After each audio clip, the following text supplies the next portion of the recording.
ahora entonces lo que son los estados de ánimo de diseño.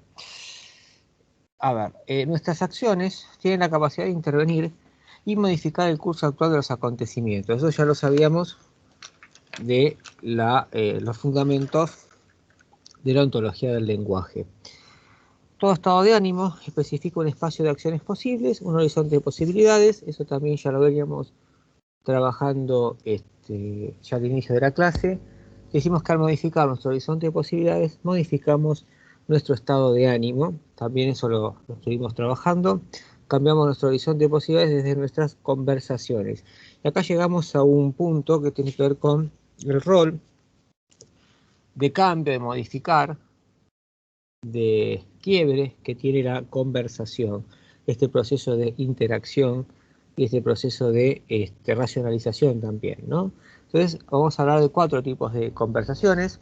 La primera conversación tiene que ver con la conversación de los juicios personales, cuando constituimos lo que sucedió como un quiebre de la transparencia. Si esto, acuérdense, el quiebre de la transparencia es lo que arrancamos la clase hablando de la posibilidad de que eso que era haya un suceso que me invite a reflexionar sobre algo que hacíamos en transparencia. Por ejemplo, juicios con los que interpretamos lo que sucedió. Fue culpa mía, ¿no? Enjuiciamos al quiebre, pero no nos hacemos cargo de él. Fue culpa mía. Le atribuimos un sentido al quiebre, ¿no?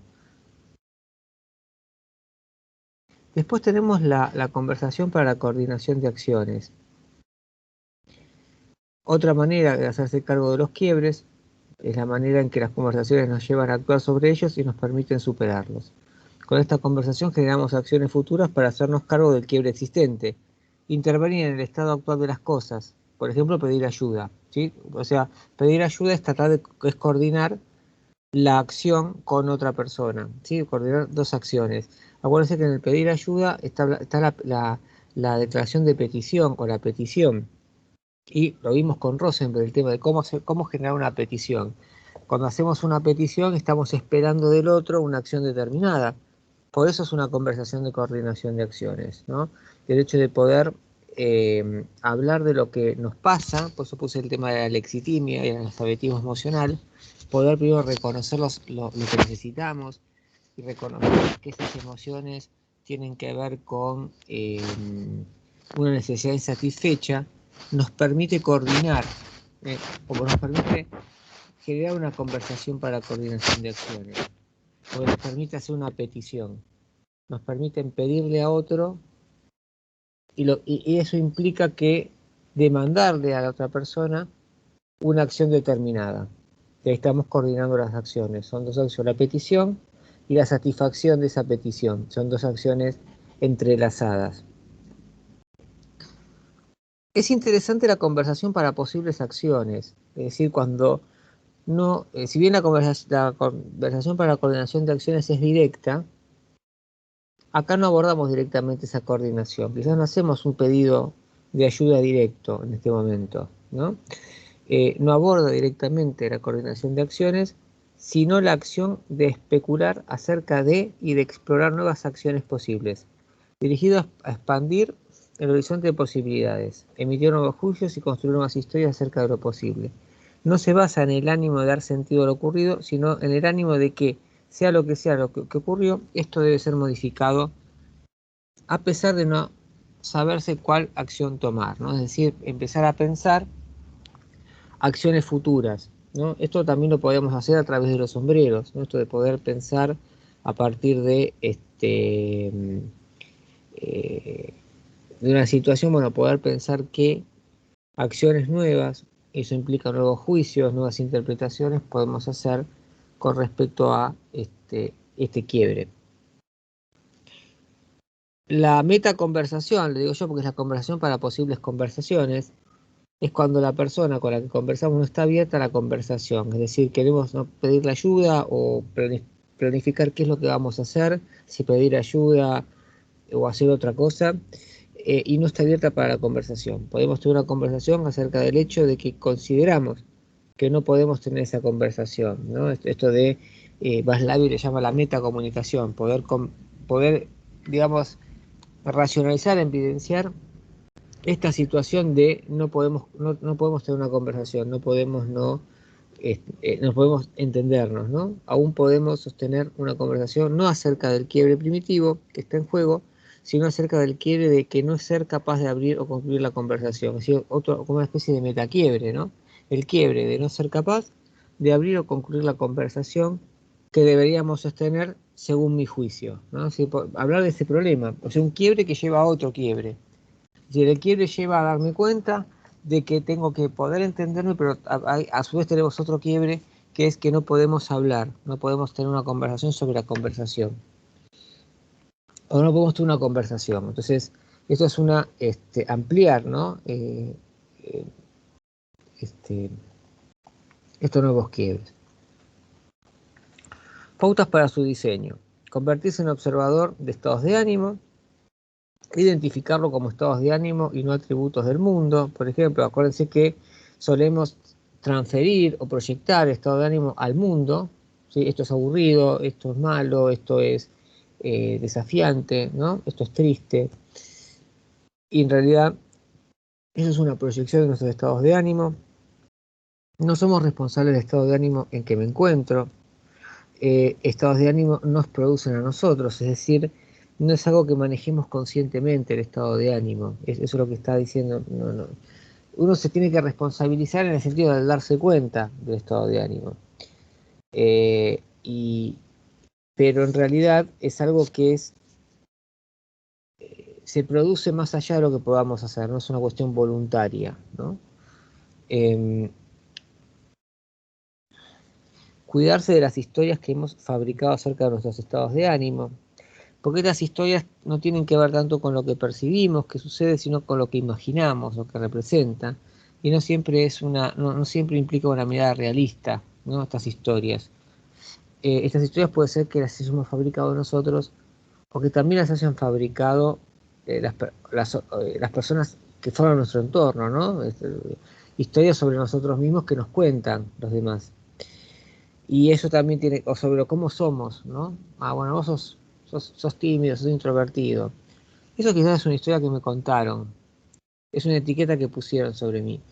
Y que hace que aparezca muchas veces estado de ánimo. Una vez identificado, buscar el juicio que corresponde a ese estado. ¿Cómo estoy juzgando al mundo? ¿Qué juicios tengo acerca de mí y acerca del mundo? Por eso hay que hacerse cargo del estado de ánimo, para poder identificar ese estado de ánimo. Y después ahí aparecen los juicios acerca del mundo. Examinar la estructura lingüística, verdadera o falsa, juicios fundados, infundados. Esto aquí en el punto 5 pueden servir las técnicas cognitivas de búsqueda de evidencia, descenso vertical, ¿sí? Aquellas que ya hemos mencionado en las primeras clases y que nos pueden llegar a servir para examinar esa estructura lingüística. Si nos damos cuenta que tendemos a caer en los mismos estados de ánimo en forma recurrente, también podemos realizar acciones para anticipar esos momentos. Esto es lo que veíamos con Goleman cuando habla del autoconocimiento, ¿no? El autoconocimiento implica poder saber aquellas cosas que me afectan, cómo me afectan, y poder anticiparme, ¿no? Emocionalmente a eso. Poder saber, bueno, este estado de ánimo cuándo aparece, ¿no? Aunque está encadenado. ¿Qué información vuelvo nuevamente al cuerpo? Me da el cuerpo, ¿no? Ahora vamos a hablar del tema de la postura corporal.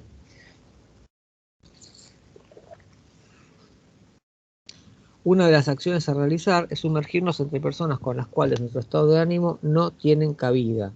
Es decir, personas que nos, digamos, de cierta forma nos exigen que cambiemos el estado de ánimo, situaciones que nos exigen un cambio de estado de ánimo, es decir, situaciones en donde no podemos mantener ese estado de ánimo. Nexo existente entre nuestro cuerpo y nuestro estado de ánimo, cambio de postura corporal, por ejemplo. Esto es importante saber cómo registrar cómo nos movemos, qué posturas tenemos y qué posturas no podemos tener.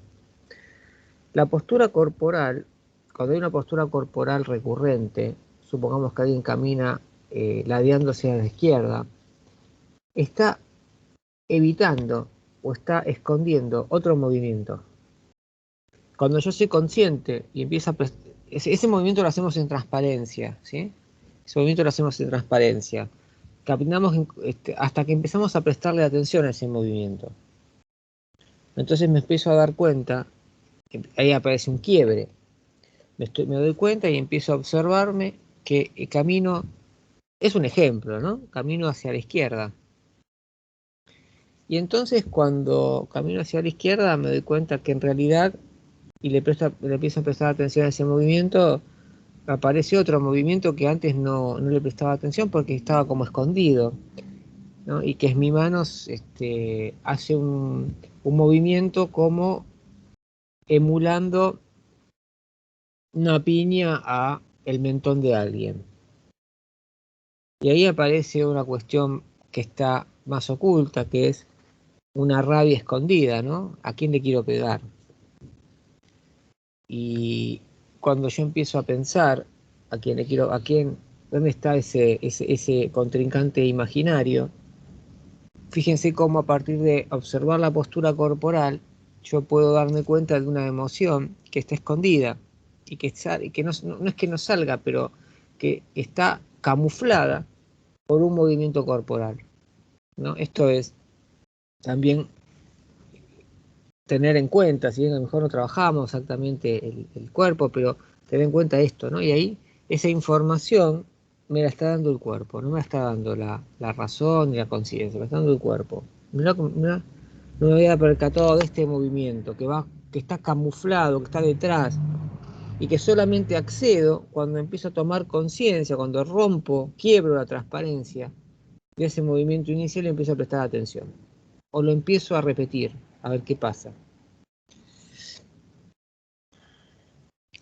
Si sucede que nuestro estado de ánimo se debe a una condición biológica, el cambiar nuestras conversaciones puede resultar insuficiente. Bueno, condición biológica tiene que ver con cuestiones no sé, si me estirpan la amígdala, ¿no? No siento miedo. Bueno, por más que cambie las conversaciones, hay un funcionamiento distinto del cerebro porque el cerebro está afectado por una lesión, ¿no? Eso es lo que está diciendo. Más allá de que el cerebro tiene una capacidad de regeneración y de compensación, puede ser que aparezcan estos problemas.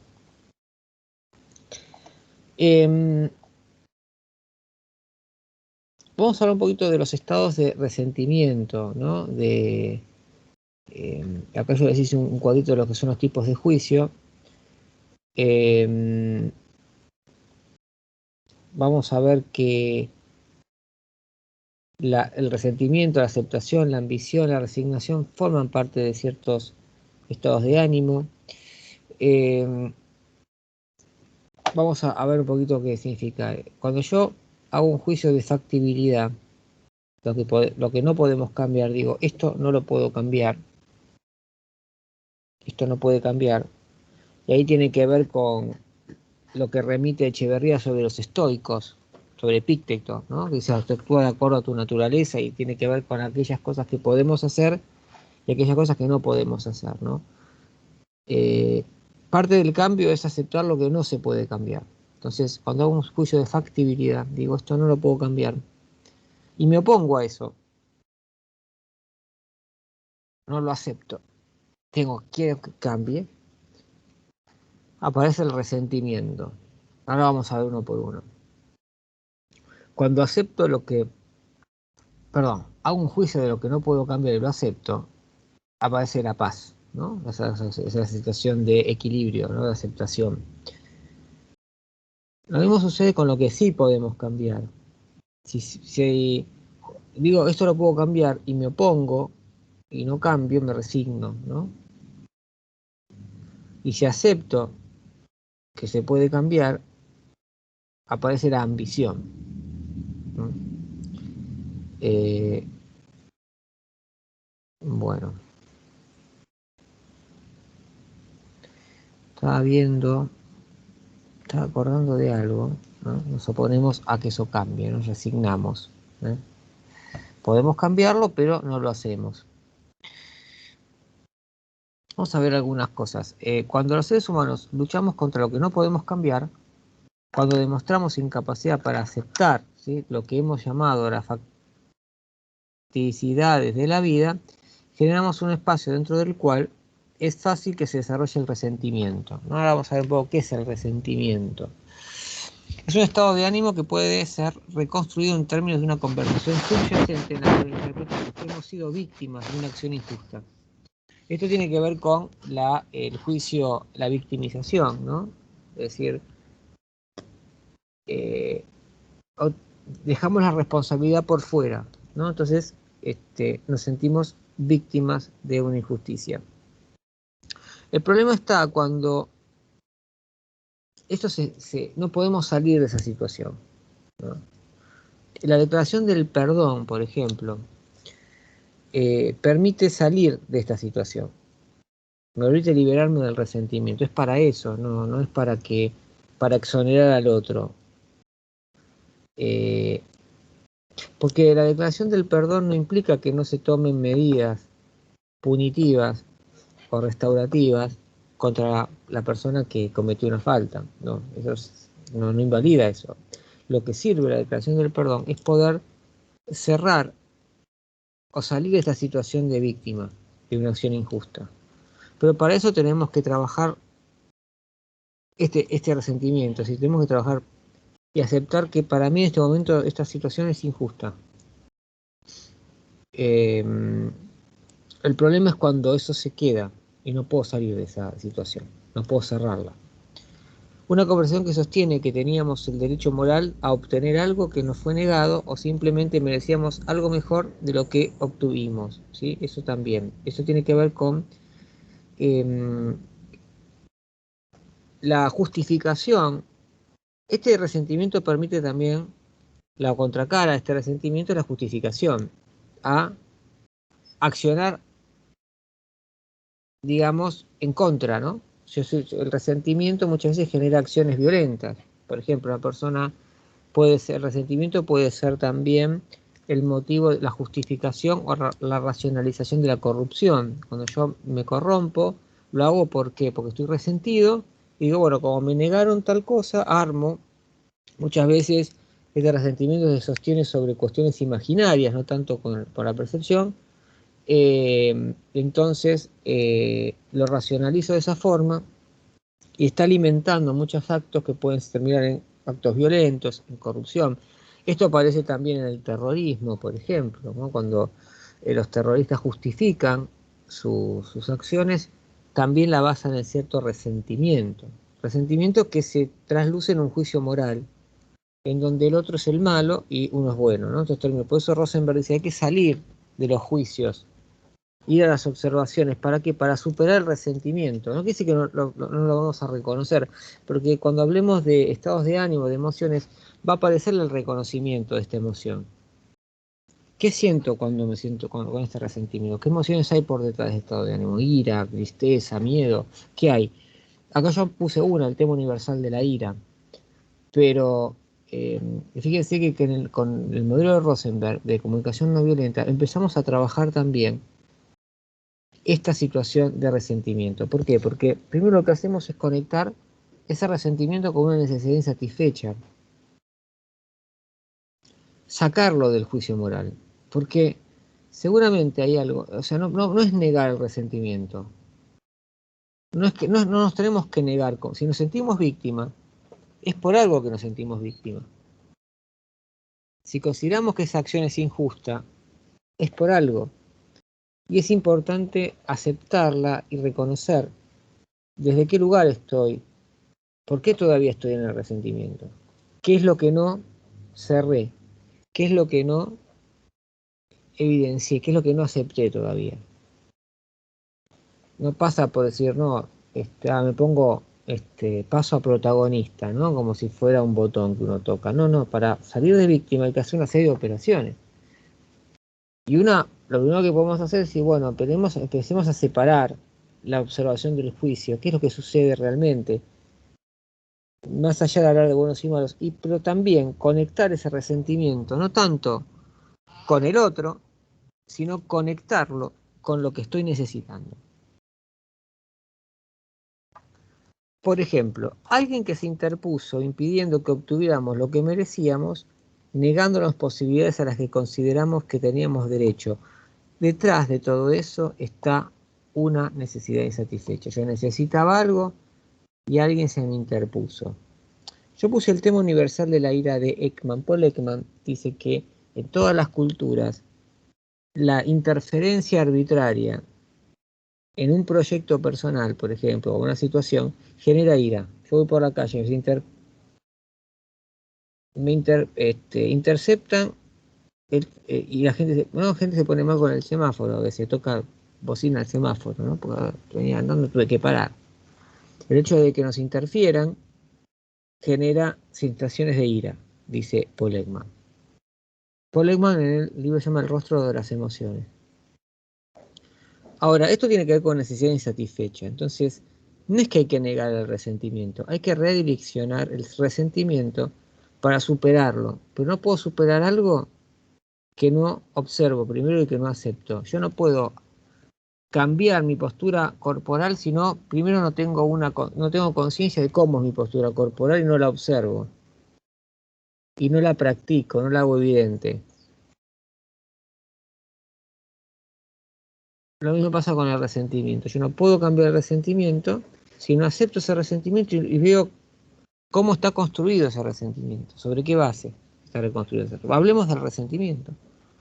Hablemos de por qué me siento una víctima. ¿Qué necesidades hay? Yo creo que el modelo de comunicación no violenta es lo más directo para poder trabajar, ¿no? Alguien, por lo tanto, aparece en nuestra interpretación como el culpable, pero por lo que nos sucede. Bueno, esto es una construcción, sí. Uno puede decir, no, pero es culpable. Por supuesto. Ahora, el hecho de culpable es una interpretación, porque yo puedo decir lo mismo en la misma situación desde otro lugar. Cuando yo hablo de mis necesidades, ya no necesito la interpretación con la estructura del culpable, porque no es importante el culpable. Es importante, ¿qué es más importante, el culpable o mis necesidades? Y a lo mejor la persona, no sé, vamos a ver que elige, pero proponerle en términos de las necesidades, creo que es mucho más importante que... Entonces una cosa, ¿por qué? Porque hay una necesidad que me lleva a leer esto desde esta interpretación. Necesito un culpable. ¿Por qué necesito un culpable? ¿Qué necesidad insatisfecha está también en el hecho de buscar un culpable? ¿Qué satisface el culpable algún tipo de necesidad? ¿Cuál? Bueno, eso podemos trabajarlo, por un lado. Y por otro lado, el resentimiento, ¿qué otras cosas están insatisfechas? Que no puedo cerrar y están dando vuelta.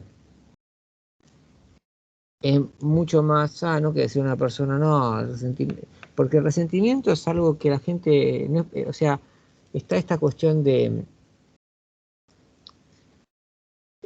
utilizar cierta jerga como especie de lenguaje mecánico, en donde todos decimos que no, el resentimiento es algo que tenemos que superarlo. Y nadie acepta el resentimiento como una forma de satisfacer una necesidad. Es importante para esta persona el resentimiento. Lo está necesitando. Ahora hay que tratar de suplantarlo por otra cosa. Encajar o encuadrar ese resentimiento dentro de lo que son las necesidades insatisfechas para ver cómo superarnos, cómo liberarnos de este resentimiento. Para eso nos ayuda a ver o entender las fuentes del resentimiento, ¿no? Que pueden ser las promesas y las expectativas. Las promesas y las expectativas consideradas legítimas que en ambos casos no son cumplidas. Esperaba que dijeras algo, las promesas y las expectativas descansan sobre necesidades. Me prometiste un ascenso. Yo esperaba reconocimiento y no lo tengo. Y eso genera resentimiento.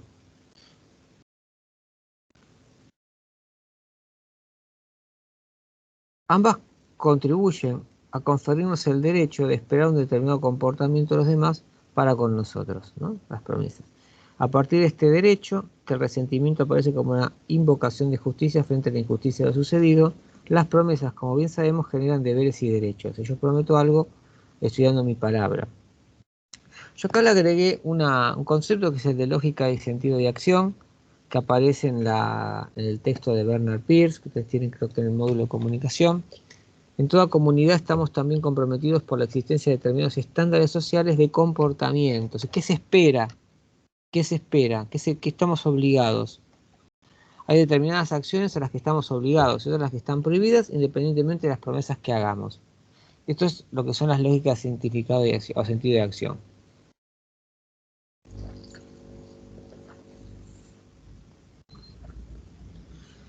El reclamo como remedio contra el resentimiento, el hecho de poder, es como una especie de feedback el reclamo, ¿no?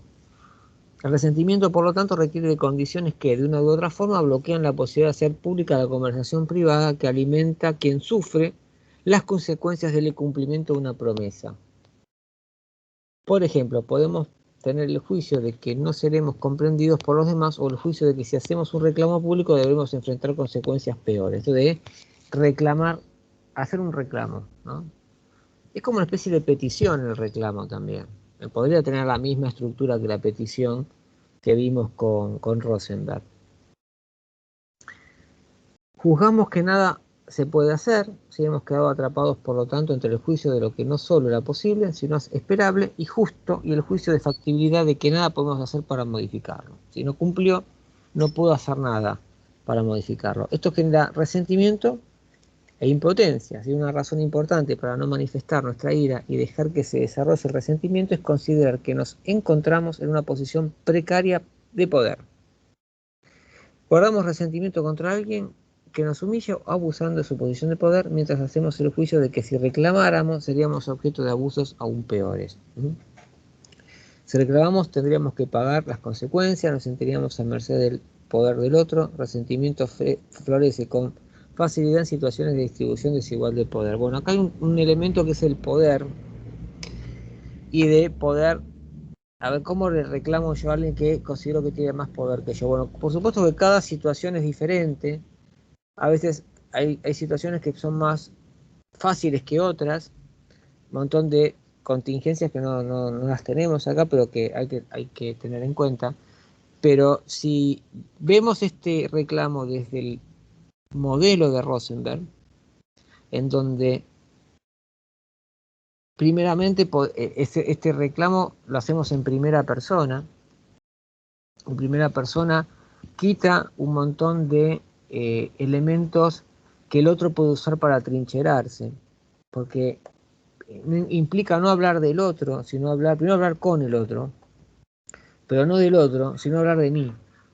Entonces, cuando yo en primera persona hago una observación, la observación no tiene ningún tipo de atribución de culpa ni nada, ¿no? Yo puedo observar algo y eso no merita que el otro se tome posición porque no hay ningún tipo de interpelación hacia el otro, la observación. Por eso separar, hacer una observación sin juicio. El hecho de hablar de lo que necesito, tampoco. Yo pues sí, mira, necesito, y pasa esto me hace sentir de determinada manera porque necesito esto. No lo estoy culpando al otro, estoy diciendo lo necesito. Te pediría, si vos podés, esto. No hay una recriminación, ¿no? O sea, cuesta mucho ponerse, pueden decir que no puedo, no quiero.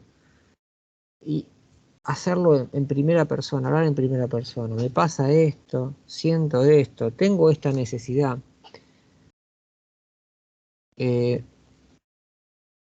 Necesito esto, ¿no? De acuerdo a lo que hablamos el otro día, yo contaba con esta situación, o pasó tal cosa, hablamos esto y necesitaría esto. O sea, tratar de llevar el reclamo a un reclamo en primera persona, no en, digamos, segunda persona. Vos esto, vos sos un desconsiderado, me hiciste esto, me prometiste esto, no. decir, necesito esto.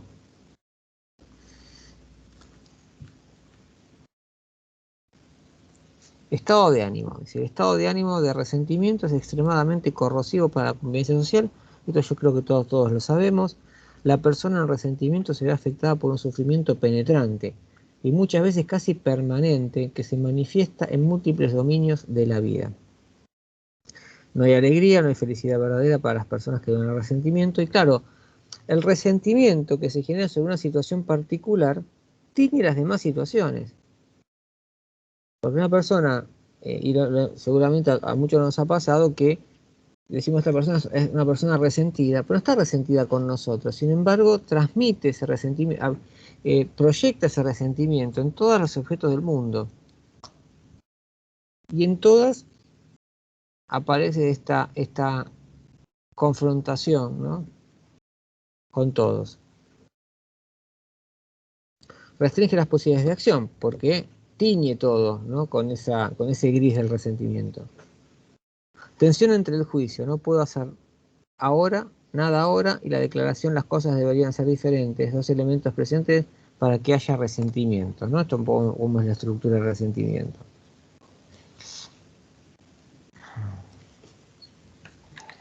Estado de ánimo de la aceptación y la paz, ¿sí? Vendría a ser cuando nos liberamos de ese resentimiento. Ahí hago una mención en Epicteto, lo que les decía hace un rato. El estado de ánimo contrario al resentimiento y que por lo tanto da cuenta de una emocionalidad diametralmente diferente que resulta de la misma situación. Lo que define el estado de ánimo de la aceptación es la expresión de reconciliación que ella exhibe con facilidad. Decimos estar en paz cuando aceptamos vivir en armonía con las posibilidades que nos fueron cerradas. Es decir, la aceptación de eso, el aceptar esas situaciones nos permiten, digamos, cerrarlas para poder darle lugar a otras situaciones nuevas y poder estar atentos a las situaciones nuevas. Estamos en paz cuando aceptamos las pérdidas que no están en nuestras manos cambiar.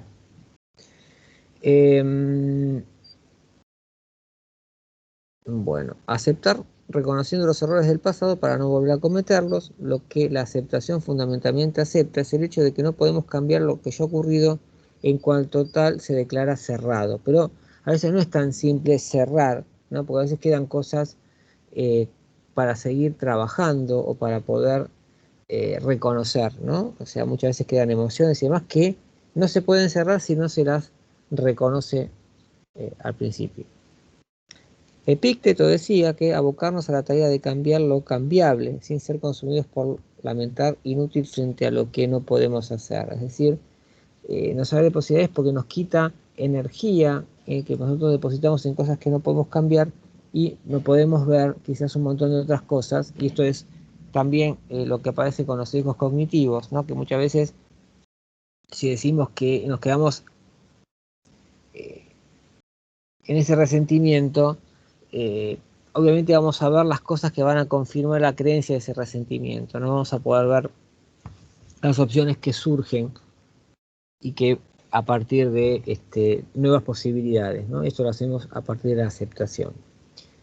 Identificar los juicios que aparecen en la reconstrucción lingüística del resentimiento en el examen de sus fundamentos. Por ejemplo, podríamos examinar los fundamentos que encontramos para emitir juicios que nos conducen a efectuar la acusación que está involucrada en el resentimiento. Al hacerlo puede suceder que descubrimos que reexaminada la situación correspondiente, la persona a quien acusamos no es del todo responsable de lo que sucedió. Esto pueden utilizar para identificar los juicios lo que son los el descenso vertical, por ejemplo. El libro que yo les pasé de Leji trabaja bastante con los juicios. Hay bastantes técnicas como que podemos utilizar para identificar los juicios y para identificar los supuestos subyacentes sobre los juicios, ¿no? Por ejemplo, la búsqueda de evidencias, ¿no? Hace que podamos contrarrestar esos juicios que surgen de la imaginación. Esas técnicas pueden repasarlas. Hay una técnica de contrabajo, hay un capítulo para trabajar esquemas directamente. Ahí también pueden trabajar algunas técnicas de eso. Además de aquellas que tienen que ver con la regulación emocional. También hay bastante material como para poder identificar los juicios. Declaración que dé por cerrado, perdón, el pasado, ¿sí? Esto de la declaración tiene que ver también con una forma de expresión, ¿sí? Que crea la realidad, ¿no? La declaración del perdón, podría ser una declaración que da por cerrado el pasado, por ejemplo. Examinar nuestra decisión de no hablar y mantener nuestra acusación en silencio. ¿Está fundada esa acusación? Así como acá también. Las técnicas cognitivas pueden llegar a servir para hacer un trabajo en este nivel. Recriminación y queja, ¿sí? La recriminación es una variante de lo que anteriormente llamábamos la conversación de los juicios personales. Al recriminar a alguien, lo que hacemos es culpar al otro por lo sucedido y asociarlo con nuestros juicios. Esto es cuando hacemos las peticiones en segunda persona, ¿no? Hablamos de lo que le recriminamos cosas, ¿no? O hacemos juicios sobre la persona. Bueno, esto lo que hace es que se posicionen y se corte la escucha también, porque la persona ya no nos escucha. Ello puede servirnos de desahogo y ayudarnos a liberarnos de nuestra rabia, en cierta forma, pero también es acumulativo porque la otra persona se posiciona y yo me vuelvo a posicionar emocionalmente, y eso es una escalada simétrica que termina en una confrontación. Sin embargo, al optar por la recriminación, lo que obtenemos como respuesta de parte del otro es a menudo un rechazo hacia nuestra interpretación de los hechos. Esto es lo que es la desconfirmación del self que vimos con Václavic en el curso, la clase de comunicación. El intento de mostrarnos nuestra propia culpabilidad en lo sucedido y otra avalancha de juicios personales. Bueno, una conversación basada en la recriminación mutua tiende a caldearse aceleradamente y frecuentemente no genera acción reparadora alguna. En el trayecto, la relación entre las dos personas suele terminar deteriorada, es lo que es la escalada simétrica. Y acá vamos a ver un poquito el reclamo y el tema del perdón. Yo el perdón no me voy a extender mucho porque también estamos para una clase hablar del perdón, pero también es importante mencionarlo. A ver, vamos a poner bien esto y acá, ahí está.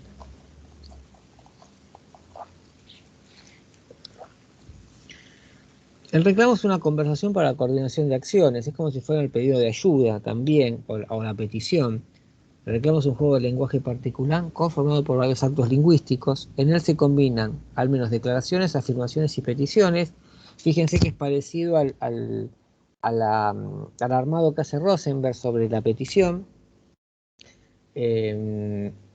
porque declaramos, afirmamos quizás un derecho, ¿no? Si me prometiste tal cosa, o habíamos quedado en esto, esto me genera esta situación. Bueno, yo suelo usar más el modelo Rosenberg para hacer la petición, me parece que es más explícito. De ser exitoso suele terminar en promesas de acción que se hacen cargo del daño producido. El tema del perdón, más que perdón, hablamos de liberación del resentimiento y de ciertas emociones que nos mantienen encadenados. Esto no quiere decir que exonera a quien... el perdón no exonera de responsabilidad que genera un daño, no impide que impongamos medidas punitivas, como les decía, como puede ser el despido, como puede ser una denuncia penal, como puede ser declarar el fin de la relación. También va junto con otra declaración. Esto debemos hablar después, acá está, no me olvido que había puesto. Eso no implica que el perdón es un proceso de liberación de ese resentimiento, para no quedarnos con eso que lo vamos masticando todo el tiempo, vamos rumiando esa situación. Entonces el perdón no solo libera al responsable del daño realizado, de la culpa que le atribuimos, lo cual lo libera de la culpa, no de la responsabilidad. También libera al resentido de su propio resentimiento y de las consecuencias que éste tiene en su existencia. El principal beneficiado del perdón no es el perdonado, sino quien perdona, porque en realidad es un acto de liberación, el tema del perdón. El perdón es un acto que libere de responsabilidad a quien realizó una determinada acción que consideramos que nos perjudicó injustamente. Por el contrario, el perdón es un acto que nos libera del resentimiento, cuando precisamente tenemos fundamento para culpar a alguien por su comportamiento. Entonces puedo ir a juicio, puedo despedir, puedo hacer todo un proceso penal y demás, y perdonar, ¿no? Perdonar significa cerrar, bueno, decir, cerrar hasta acá. Con el perdón declaramos que nos permitiremos que nuestro resentimiento y por lo tanto nuestra interpretación sobre el daño que esa persona pueda habernos infligido en el pasado interfiera en nuestras posibilidades de convivir y seguir coordinando acciones en el futuro. Cuando perdonamos no nos estamos comprometiendo a olvidar, no podemos comprometernos a olvidar porque también esto va a formar parte de lo que es la información emocional para tomar decisiones. Si la persona no es confiable, bueno, no voy a volver a hacer una relación, quizás no vuelvo a contratar con esta persona. Ahora eso no quiere decir que no perdone, puedo perdonar y decir, no, con vos no trabajo más. ¿Por qué? Porque aparte, parte de ese perdón también es ese aprendizaje emocional que me dice, no, yo con esta persona, pues ya después va a ser culpa mía, si una vez, y no hay forma, la persona no cambió, no, y si yo vuelvo a confiar en esa persona, bueno, puedo perdonar y sin embargo no tengo que por qué volver a confiar, si es que la persona no da signos de cambio. Cuando podemos juzgar el daño que nos han ocasionado es tan inaceptable que no tiene sentido mantener la relación, declaramos el término de la relación. Es importante declarar esto, ¿no? para darle una entidad ontológica, si se quiere. Bueno. Vamos a hacer un resumen de lo que es el estado de ánimo de la resignación. Observamos que alguien está en estado de ánimo de resignación cuando tal persona se comporta en un determinado dominio, como si algo no pudiera cambiar, mientras que nosotros consideramos todo lo contrario. Reconocemos el estado de ánimo de resignación cuando podemos producir una conversación subyacente que cuestionaría la opinión de que algo no puede ser cambiado.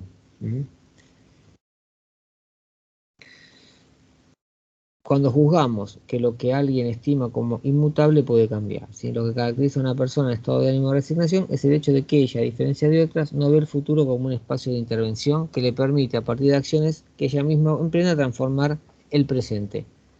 Si la persona resignada no observa su estado de ánimo de resignación como tal, es decir, no es consciente de ese estado de ánimo, sino que más bien es un estado de victimización. Para esa persona la resignación aparece como un realismo fundado, ¿sí? Que se trasluce, como decía, el juicio de considerarse una víctima y con derechos vulnerados. A menudo admitimos que estamos resignados en algún dominio de nuestras vidas y que podemos observar nuestra propia resignación. Bueno. Cuando eso sucede, de nuevo surge una tensión entre juicios de posibilidad y juicios de factibilidad. Por una parte, reconocemos que las cosas podrían ser diferentes, pero por otra estamos poseídos por el juicio de que las cosas no pueden cambiar, ¿no? Acá me olvidé de una parte. Bueno, vamos a hacer un poquito lo que es el estado de ánimo de la ambición. Para tener en cuenta el tema de la voluntad de poder. Esta voluntad de poder aparece también en el texto de Viktor Frankl, que estaba en el módulo 1. Mientras la resignación se definía la clausura de posibilidades futuras, la ambición puede identificar amplios espacios de intervención que llevan al cambio, ¿sí? Esta cuestión de ver, lo que pasa es que hay que tratar de ser que sea lo más realista la ambición, ¿no? Muchas veces la ambición también forma parte de lo que es la imaginación y vemos posibilidades donde no necesariamente haya posibilidades. También eso hay que tener cuidado.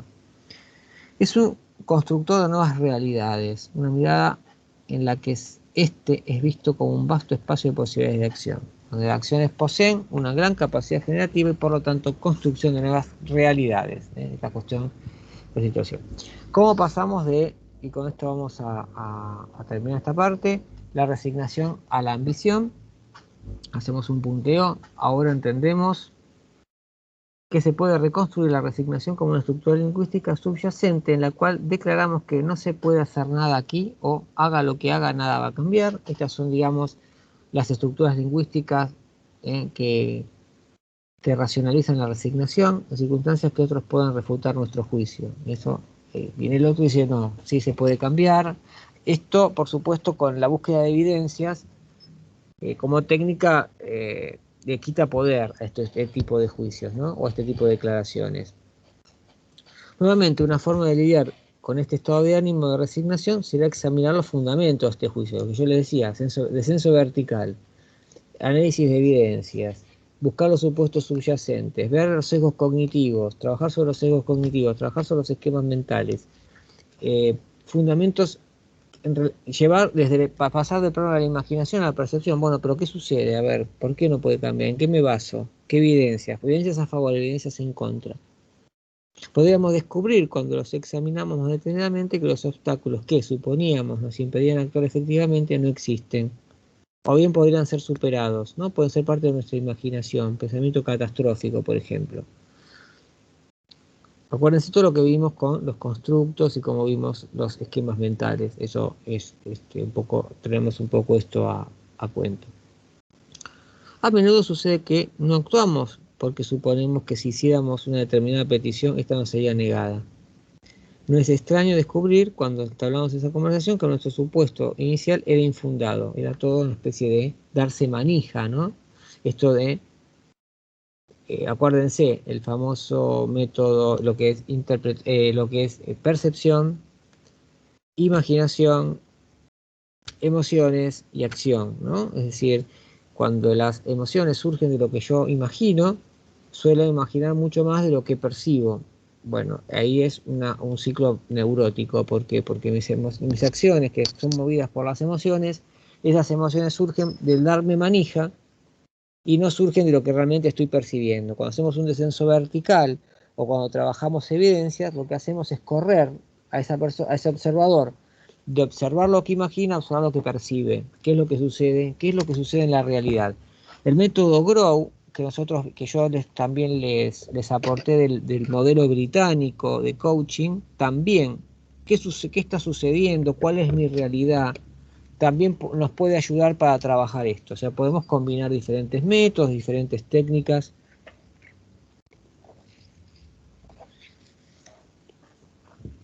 Trabajar con el cuerpo también, y hay algunas técnicas quizás de la Gestalt que pueden llegar a servir. Bueno, hay varias técnicas que podemos también tomar como para poder trabajar esto. En esas circunstancias, lo que falta no es un examen de fundamento de nuestro juicio, sino más bien se requieren tener conversaciones para posibles acciones. Bueno, a veces podemos declarar todo un dominio de acción como inmutable. Esto ya lo leí, ¿sí? No porque nuestros juicios que hacemos sobre los obstáculos para la acción los hagan insalvables, sino simplemente porque no visualizamos acciones eficaces que se puedan llevar a cabo para producir un cambio.